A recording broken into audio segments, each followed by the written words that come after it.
बिस्मिल्लाहिर्रहमानिर्रहीम। अस्सलामुअलैकुम नाजरीन, प्रोग्राम सूरत हाल के साथ मैं हूं आबदा खान। नाजरीन, आज सचल टाइम्स न्यूज़पेपर से कुछ अहम खबरों पर हमने तबसरे करने हैं और इन पर बात करने के लिए हमारे साथ स्टूडियो में मौजूद है जनाब तारिक अजीज़ साहब। अस्सलामुअलैकुम तारिक अजीज़ साहब। तारिक अजीज़ साहब, कोरोना से मुतालिक इक़दामात के हवाले से लॉकडाउन पर विफाक और सूबे आमने सामने नज़र आ रहे हैं, किसी एक पेज पे मुत्तफिक नज़र नहीं आ रहे। क्या देख रहे हैं आप, सूरत हाल किस तरफ जा रही है? मैं पिछला भी प्रोग्राम था हमारा, इसी हवाले से प्रोग्राम करा, वफाक और सूबे आमने सामने। जब तक दोनों सियासतदान अपनी जगह है, वो गवर्नमेंट में है, अवाम बन के नहीं सोचेंगे ना एक हो गए, उस वक्त तक यही सूरत हाल रहेगी और मामला दिन ब दिन अल्लाह ना करे बढ़ते चले जाएं। आप देखें आज की डिटेल है, 376 के करीब मज़ीद केसेस में इजाफा सूबे सिंध में हो गया। पूरे पंजाब में इसी तरह से केसेस में इजाफा हो रहा है। तो इसको वफाक जो है ना, बड़े भाई का किरदार अदा करे, सिंध के साथ मुकम्मल ताउन करे, जैसे दीगर जो जहाँ उनकी हुकूमत है दीगर सूबों के साथ ताउन कर रहे हैं, इसी तरह उनको सूबा सिंध के साथ ताउन करना पड़ेगा।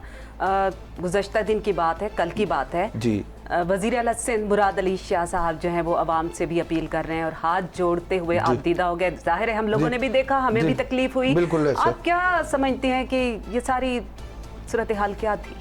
देखिए, बात है कि इंसान एक काम इतने अच्छे से कर रहा हो जी, और उसका अवाम से भी, वफाक से भी, पॉलिटिकल लोगों से भी एक तो रिस्पॉन्स गलत मिल रहा हो और लोग उनकी बात मान नहीं रहे हो। लोग हर चीज़ पे मतलब ज़िद में आ गए, दुकान खोलना है, कारोबार खोलना है, तो उनको तकलीफ़ हो रही है। उन्हें बहुत ज़्यादा एक इंसान हो जाता है, बिल्कुल भर जाता है। तो उन्होंने इस वजह से सबके आगे हाथ जोड़े और हकीकत में देखें, वज़ीर आला सिंध को अपनी ज़ात का फ़ायदा है इससे, जो लोग एहतियात करेंगे। लोगों का फ़ायदा है ना, अवाम का फ़ायदा। वो इसलिए ज़्यादा फिक्र कर रहे हैं कि वो सूबे के सरबराह है। सूबे के सरबराह होने से लोगों को उनको एहसास है और उनकी फ़िक्र की वजह से जो उन्होंने अभी तक इक़दामात करे, उस फ़िक्र की वजह से देखें हमारे सूबे की सूरत हाल अगर आप देखें बहुत अच्छी है जी।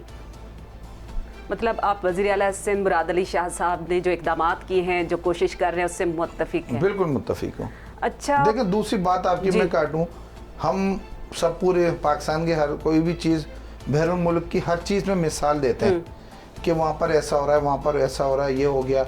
इससे पहले आप देखें कोरोना के हवाले से जितनी भी कंट्रीज हैं उन्होंने यही करे ना, लॉकडाउन के यही करे ना, तो पूरी दुनिया लॉकडाउन। फिर आप चलें इसकी वज़ीर आला की बात नहीं मान रहे, उनकी बात को देख लें, उस बैरून मुल्क को देख लें कि वहाँ पर इक़दामात किस तरह के हो रहे हैं, उस पर अमल कर लें।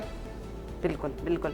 वज़ीर आला सिंध मुराद अली शाह साहब ने कहा है कि वज़ीर आज़म कराची आए तो प्रोटोकॉल मजमा नहीं होना चाहिए, इस पे क्या कहेंगे? देखिए बिल्कुल अच्छी बात है। उन्होंने जैसे आज वो शक्कर के दौरे के ऊपर थे, वहाँ पर भी उन्होंने तना गाड़ी चलाई और बगैर उस प्रोटोकॉल के घूमे वहाँ पर। तो इसी तरह उन्होंने रात को वज़ीर आज़म साहब के लिए भी ये कहा है कि आप मजमा नहीं लगा। मजमा से मुराद यही होता है, आप उनके साथ इतने सारे लोग होंगे, उनके तहरीक इंसाफ के लोग होंगे, वफाकी वज़रा होंगे, बड़ी तादाद होगी, तो उसी वजह से उन्होंने मना करा है। और क्या है? अच्छा, सचल टाइम्स न्यूज़पेपर पे आज मेरी नज़रों से एक खबर गुजरी है, उसमें लिखा हुआ था कि मुखय्यर हजरात हुकूमत सिंध के साथ शामिल हो गए जी। मज़ीद जो डिटेल है वो मैं नहीं देख पाई, आप जी बताएं क्या खबर? देखिए, मैं पिछले प्रोग्राम में भी कहा था, जो सूरत हाल सूबे सिंध की या पूरे पाकिस्तान की जी, देखिए बड़े लोगों को, सरमाएदार लोगों को अवाम के साथ मिलके उनकी मदद के लिए आना पड़ेगा। अब जैसे बहुत अच्छी बात है, कल सुबह सिंध के वज़ीर आला से लोग मिले, उन्हें इस कोरोना के हवाले से रिलीफ फंड में इमदाद पैसे दिए। ऐसी वज़ीर आज़म पाकिस्तान से मिले, अपना फैसल हदी साहब मिले, एप्टा के लोग मिले, उन्होंने भी फंड्स वगैरह दिए। ये खबर है अच्छे खासे, मतलब एग्रो एनर्जी वालों ने 50 बिलियन दिए। सिंध हाई कोर्ट बाहर है, बड़ी बात है, वकला ने पैसे 28 लाख रुपए दिए। इंग्लिश बिस्किट वालों ने 20 मिलियन रुपए दिए, ऐसे वफाक में भी फैसल हदीस साहब ने 1 करोड़ रुपए दिए, एप्टा वालों ने दिए, तो मतलब 5 करोड़ रुपए। तो ऐसे मतलब हम मतलब सब पूरे पाकिस्तान के अवाम जो भी लोग हैं सरमायादार हो गए, वो सब ताउन कर रहे सब हैं। ताउन करें, कर नहीं रहे, करें करना आज होगा। मैं अपना मौलाना तारिक जमील साहब का पढ़ रहा था कि मैं बहुत अच्छी बात करी उन्होंने, मेरा सियासत से किसी चीज़ से ताल्लुक़ नहीं, उन्होंने भी लोगों से बोला है कि इसके लिए आप अच्छा। ताउन करें। जी जी, ताउन हो रहा है, फंड्स दे रहे हैं लोग, जो भी मुखैर हजरात जी। हैं या जो भी हैं, इदारे भी हैं, उसके बावजूद भी अवाम परेशान है। अवाम के पास वो सब सहूलियात मुयस्सर नहीं है, जैसे राशन की तरसील हो गई, जो भी कुछ है। लॉकडाउन की वजह से लोग काफ़ी मुतासिर हुए हैं, घरों पे हैं, रोज़गार ख़त्म हो गए हैं, लेकिन लोगों का ज़्यादातर यही कहना है कि हमें किसी किस्म की हुकूमत की तरफ से इमदाद नहीं मिल रही। क्या कहेंगे आप? देखिए, अब बात है कि हमारे सूबे सॉरी हमारे शहर कराची की एक बड़ी आबादी है जी। ना, तो अब हर जगह हर घर पे नहीं पहुंच पा रही, वो बात सही है। अब वो मैं आपको मुस्तकिल अपने अखबार में भी कह रहा हूँ, पिछले प्रोग्राम में भी कहा, जब तक गवर्नमेंट वफाक सूबे मिलेंगे नहीं, आपस में एक रोड मैप नहीं बनाएंगे, तो अवाम इसी तरह परेशान रहेगी। अवाम तक बिल्कुल सही है कि अवाम तक इमदाद नहीं पहुँच रही, वो इसी वजह से हो रहा है कि उनके पास प्लान के ऊपर काम नहीं कर पा रहे। अब अच्छा बात दिए गए सूबे सिंध के पास जो है ना फंड पैसों की कमी है जी। तो उनके पास जितना पैसा है वो उसी तरह से काम कर रहे हैं। काम कर रहे हैं। अच्छा सर, विफाकी वजीर अच्छा, मजहबी, मैं थोड़ी सी ऐसी इस बात को ऐसे भी आगे बढ़ाऊं जी अपने तजर्बे के मतलब अपनी बात करते हुए। देखिए, बात यह है कि अभी मदीने में मक्के में उम्रे पे हर चीज़ पे पाबंदी लग गई है, इबादत के ऊपर। अभी बहुत सारे लोग इस महीने पिछले महीने उम्रे पे जाते, अभी इस महीने जाते हैं, बहुत अब ज़्यादा रमज़ानों में तादाद जाएंगे। जाते थे। जी। देखें, उम्रे मना कर दिया गया है। ज़कात के लिए सारे मुफ्ती कराम ने फरमा दिया कि ज़कात आप दे सकते हैं। तो अब हमारे को जो भी लोग हैं वो उस टाइम उम्रे के जाने के पैसे, जी ज़कात के पैसे लोगों में देना शुरू कर दें। देखिए, मिल के काम करेंगे। ख़तरनाक सूरत हाल है। देखिए, पूरे वर्ल्ड की सूरत हाल, माशी पोजीशन ख़राब हो चुकी है इस टाइम, बहुत ज़्यादा सूरत हाल ख़राब है। रोज़ तज़िये, रोज़ अखबार में इसी तरह से ख़बरें आ रही हैं। तो वही बात है कि पूरी लोग सरमायादार इसको मिल के गवर्नमेंट के साथ वफाक सूबे सारे सूबे मिल के बैठ के रोड मैप बनाए, अवाम इंशाल्लाह खुश हो जाएगी। सर, विफाकी वजीर मजहबी अमूर पीर नूरुल हक कादरी साहब और मुफ्ती तकी उस्मानी और मुफ्ती मुनीबुर रहमान के दरमियान जो है टेलीफोनिक रब्ता हुआ है, क्या अहम इश्यूज हो सकते हैं जिन पर उन्होंने बातचीत की? लेकिन सबसे बड़ा इशू अभी गुज़िश्ता जब से लॉकडाउन की सूरत हाल है, सिंध गवर्नमेंट ने एक और वफाक की तरफ से भी पाबंदी एक लगी है कि आवाम की भलाई के लिए मसाजिद में नमाज नहीं पढ़े, मजहबी इज्तिमात नहीं हो, उसकी वजह से पाबंदी। अच्छा, अभी 3 दिन पहले सारे उलमाए कराम ने कराची प्रेस क्लब में एक प्रेस कॉन्फ्रेंस करी। उन्होंने कह दिया कि मसाजिद में जुमे की नमाज भी होगी, एहतिकाफ भी होगा। तो उस पर काफ़ी बड़ा एक इशू चल रहा था, उसी वजह से उन्होंने रब्ता कराए और रब्ता करके सारे उलमाए कराम को, जो बड़े उलमाए कराम हैं, उनको 18 अप्रैल को इस्लामाबाद बुलाया। तो मेरे को उम्मीद है इंशाल्लाह ये लोग जाएंगे। दूसरा ये कि आज वज़ीर आला सिंध से मुफ्ती मुनीबुर रहमान साहब और उलमाए कराम की मुलाकात हुई है वज़ीर आला सिंध से। तो उन्होंने अपील करी थी वज़ीर आला सिंध ने कि जुमे के इज्तिमात के हवाले से, तो उन्होंने उनकी बात को मानते हुए कल के जो इज्तिमात है उनको मना कर दिया गया कि अब जुमे की जो नमाज जैसे चल रहा था पिछले लॉकडाउन की सूरत हाल वैसी रहेगी। ठीक है। अच्छा सर, यूएई में 3 माह के किराए की छूट दे दी गई है। रिहायशी फ्लैट्स हो गए, तिजारती मराकज़ हो गए, दफातर, दुकानें, गोदाम, इन हवाले से जो है, और पार्किंग अलॉट भी इन सब में शामिल है। 3 माह के किराए की छूट दे दी गई है। आप क्या समझते हैं कि इस तरह पाकिस्तान में भी होना चाहिए? ऐसा ना, देखिए, मैं तकरीबन 1 हफ्ता 10 दिन जो भी प्रोग्राम हो रहे हैं, जहाँ भी जा रहे हैं, अपने अखबार को भी आज भी देखें, ऐसे ही लोगों का ना, दुबई की गवर्नमेंट तो हमसे बहुत ज़्यादा बहुत पैसा उनके वहाँ के बादशाह, वहाँ की वो सारी चीज़ें।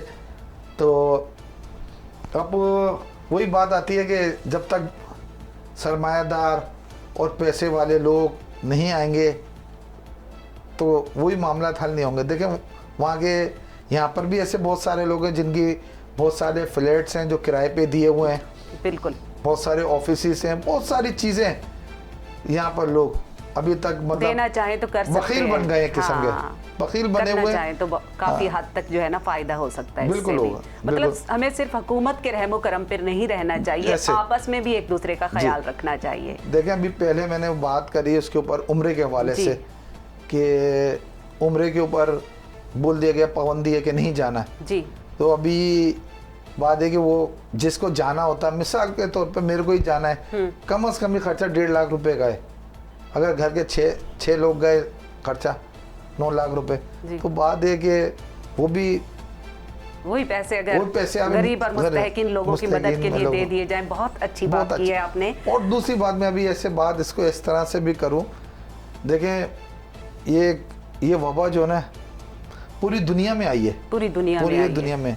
अल्लाह ना करे सिर्फ मेरे इस पाकिस्तान में होती ना, हमारे इस पाकिस्तान में होती, यहाँ के जितने बड़े लोग हैं पैसे वाले लोग, वो अपने फैमिली के साथ जो है बच्चों को लेके, फैमिली को लेके बैरून मुल्क चले जाते, तो वो भी तो खर्चा था। बिल्कुल। तो वो इमदाद अल्लाह ने एक हमारे को मौका दिया है कि जो भी राय खुदा में खर्च कर लो। सर, बिलावल भुट्टो जरदारी साहब का भी एक बयान सामने आया है, वो कह रहे हैं कि कोरोना के बायस सूरत हाल बहुत ख़राब है। ये पहला मेरे ख्याल में उनका कोई बयान आया है, इससे पहले इतना उनके कोई बयानात सामने नहीं आए। देखें वो सूरत हाल पूरी मतलब देखें आलमी मतलब मोहतरमा बेनज़ीर भुट्टो के साहिबा के बेटे हैं, सियासत पे हर चीज़ पे बड़ी गहरी नज़र है उनकी, तो वो सारी सूरत हाल देख रहे कि दुनिया में क्या हो रहा है, अमेरिका को भी देख रहे हैं, वो इटली को भी सारे मुल्कों को देख रहे हैं। उस पर देखते हुए वो उन्होंने इस बात को अच्छी बात कही उन्होंने कि मैं जो देख रहा हूँ, अल्लाह ना करे हम लोगों ने एहतियात नहीं करी, एक दूसरे से फासले नहीं रखे, तो अल्लाह ना करे कि रोडों पे लोग पड़े हों, बहुत मतलब जी तकलीफ से उन्होंने बहुत अपनी तकलीफ का उनको तकलीफ महसूस होती है, उन्होंने उसको। अच्छा सर, मैं चाहूँगी कि आप जो है ना जितने भी हैं विफाकी बुज़रा और जो भी लफ्ज़ों की गोलाबारी कर रहे हैं, इस वक्त सियासत चमका रहे हैं, आप मैं चाह रही हूँ कि आप उनको कोई पैगाम दें। देखें अभी सियासी लड़ाई तो ये देखें चलती रहेगी, ये सियासी लड़ाई तो कभी ख़त्म होनी नहीं है तमाम पार्टियों की। हाँ, दूसरी बात यह है कि इसलिए एक सूरत में इनकी आपस में तमाम पार्टियों की ख़त्म हो जाती है जब पार्टियों के अपने ज़ाती मफाद होते हैं, सीटें हासिल करनी होती हैं, किसी को कुछ बनना होता है, किसी को तो एक दूसरे के करीब आ जाते हैं। तो वही रविश बरकरार रखते हुए इस सूरत हाल में जो ख़तरनाक सूरत हाल है कोरोना वायरस, इसमें तो आवाम के लिए इकट्ठे हो जाएं, एक दूसरे के ख़िलाफ़ बयानबाजी ना करें, काम कर लें, काम नहीं कर रहे, काम कर लें। सर, सिंध हुकूमत ने लॉकडाउन के शुरू में जो है ना तमाम जितने भी इदारे थे या गवर्नमेंट इदारे थे उन सबको बंद कर दिया गया, सिर्फ 4 इदारों के अलावा। इस पे आप क्या कहेंगे, आपका क्या तज्ज़िया है इस पे? देखें सिंध गवर्नमेंट ने वही बात आ रही है कि सिंध गवर्नमेंट में जो इदारे हैं उन तमाम पे 4 या 5 इदारे थे जिनको वज़ीर आला सिंध ने चीफ सेक्रेटरी साहब की तरफ से एक ऑर्डर जारी हुआ था वज़ीर आला सिंध के अहकामात के ऊपर जी कि सिंध के जितने भी महकमे उनको 4 के अलावा 4 या 5 थे वो खुले रहेंगे। अवाम के जो बहुत ज़्यादा अवामी कामों में शामिल रहते हैं उसके अलावा सारे महकमों को उन्होंने बंद कर दिया, छुट्टियां दे दी थी, लॉकडाउन था उसी वजह से। अभी गुज़िश्ता दिनों तकरीबन कोई हफ्ता 10 दिन पहले एक इदारा सिंध गवर्नमेंट के मातहत एक इदारा सिंध बिल्डिंग कंट्रोल अथॉरिटी, उसमें कोई 1.5-2 महीने पहले एक नए डीजी आए डॉक्टर नसीमुल गनी साहब, तो उन्होंने हफ्ता 10 दिन पहले लॉकडाउन के होते हुए अपने या उसको इस तरह से कहें मंजूर नज़र या बासर 2 बिल्डिंग कंट्रोल के डायरेक्टर हैं, उन लॉकडाउन में छुट्टियों में होते हुए 2 अफसरान की उन्होंने तैनाती करी। मुश्ताक सुमरो, डायरेक्टर मुश्ताक सुमरो और डायरेक्टर फरहान कैसर को, तो वो गैर कानूनी इक़दाम है। वो वज़ीर आला सिंध के अहकामात नहीं मान रहे जी। मौजूदा डीजी SBCA नसीमुल गनी। दूसरा उन्होंने आज और एक अहकामात, एक सर्कुलर और उन्होंने ये निकाला है, ये आज एक ऑर्डर और उन्होंने निकाल दिया है कि SBCA के तमाम अफसरान, तमाम मुलाजमीन जो हैं वो सुबह सवेरे बिल्डिंग कंट्रोल में अपनी अथॉरिटी में मौजूद हों। तो अब बात इस तरह से इसको समझ में, वज़ीर आला सिंध एक तरफ इतने ख़तरनाक, इतने अहम मतलब मौज़ूओं पे, सूरत हाल पे अहकामात दे रहे हैं, तो ये DG SBCA वज़ीर आला सिंध के अहकामात नहीं मान रहे।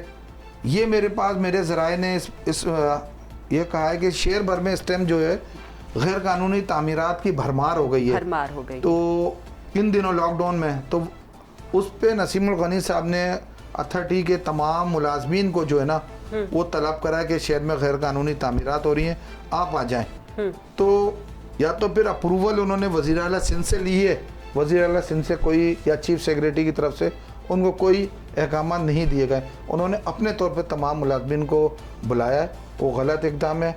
और छुट्टियों में, लॉकडाउन में जो उन्होंने तैनातियाँ की हैं, जो अफसरान को लगाया, वो भी गैर कानूनी है। ठीक है, बहुत शुक्रिया तारिक अजीज़ साहब। मैं चाहूँगी कि प्रोग्राम के आखिर में आप जितने भी लोग हैं पाकिस्तान के, मुल्क भर के जितने भी लोग हैं, उनको एक अच्छा सा मैसेज दें कोरोना वायरस के हवाले से। हम सब एक कौम हो, एक कौम बन के सोचें, एक कौम बन के काम करें, तो मुल्क से जो फासले के कहा जा रहा है वो फासले रखें, हाथ धोते रहें बाहर, हर वक्त हाथ धोने के जो हैं हाथ धोएं। एक कौम बन के सोचेंगे तो इंशाल्लाह एक दूसरे का ख्याल रखेंगे तो इंशाल्लाह। और अल्लाह पाक से दुआ करें, सबसे बड़ी बात है कि अल्लाह ने